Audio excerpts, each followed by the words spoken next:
Mga kababayan, dito tayo, no. Bakit nag-arally na ang ibang bansa, mga kababayan natin, no?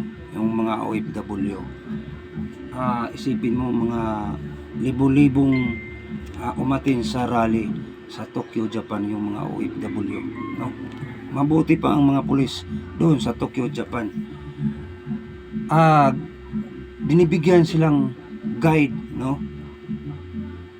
Tayo dito magrarally ay huhulihin pa, no? Nagtutulakan pa. So, bakit nagrarally dito sa Tokyo, Japan ang mga OFW, mga kababayan?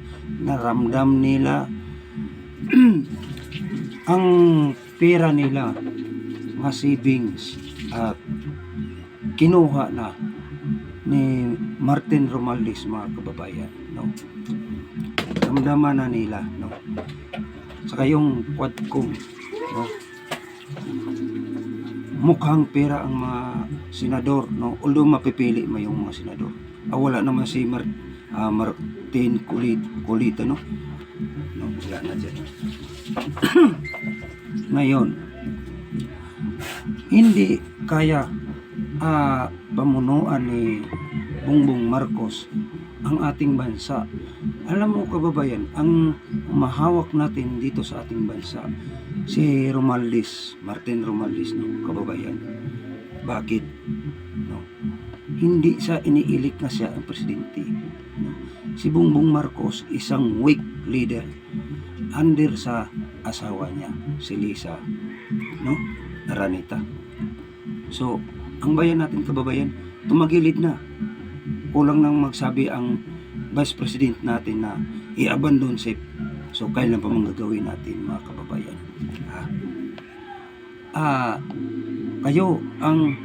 Tayo ang maghusga o palisin natin sila sa pwesto.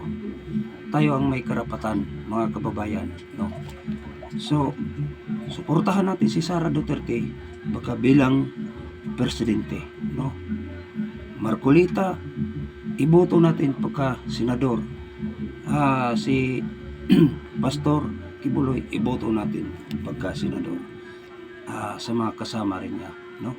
So, kung mari, mga kababayan, tayong mga vlogger, hindi tayo hihinto dito kapag hindi sila aalis. Mag-rally tayo, magkakaisa tayo, mga kababayan, no? So, yun lang ang masasabi. O mag-comment kayo dito sa page ko, sa YouTube channel TV. Maraming salamat.